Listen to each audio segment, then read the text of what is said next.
The West can help stop war crimes allegedly carried out by Ukrainian forces if it uses its influence over Kiev and ceases the supply of weapons to the country, Russian President Vladimir Putin told his French counterpart Emmanuel Macron on Tuesday, according to the Kremlin. During their phone conversation, which reportedly lasted for more than 2 hours, Putin congratulated Macron on his recent re-election and updated him on developments in Ukraine, including the evacuation of civilians from the Azovstal plant in Mariupol, according to a readout of the call. Putin claimed EU nations have ignored the war crimes of the Ukrainian security forces, massive shelling of cities and towns of Donbass, resulting in civilian casualties. It was noted that the West could help stop these atrocities by rendering an appropriate influence on the Kiev authorities, as well as by ceasing its supply of weapons to Ukraine, the Kremlin said.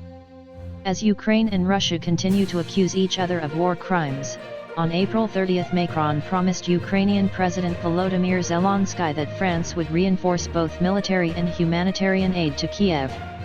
Russia, meanwhile, has repeatedly warned Western countries against sending weapons, saying it would only prolong the conflict.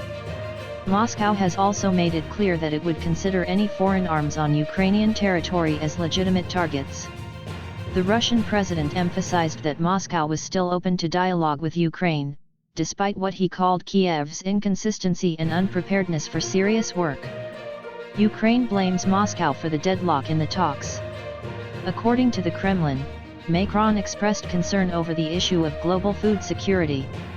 The French leader earlier named Russia's attack on Ukraine as a main reason for a looming food crisis, but Putin claimed the situation had worsened primarily due to the sanctions imposed by Western countries on Moscow, and stressed the importance of the unimpeded functioning of the global logistics and transport infrastructure.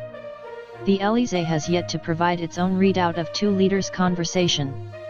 Macron has been one of very few Western leaders who has continued direct dialogue with Putin since the launch of Russia's military operation in Ukraine.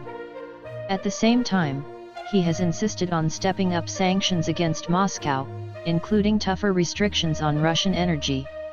Russia attacked Ukraine in late February, following Kiev's failure to implement the terms of the Minsk agreements, first signed in 2014, and Moscow's eventual recognition of the Donbass republics of Donetsk and Lugansk. The German and French brokered Minsk Protocol was designed to give the breakaway region special status within the Ukrainian state. The Kremlin has since demanded that Ukraine officially declare itself a neutral country that will never join the US-led NATO military bloc. Kiev insists the Russian offensive was completely unprovoked and has denied claims it was planning to retake the two republics by force.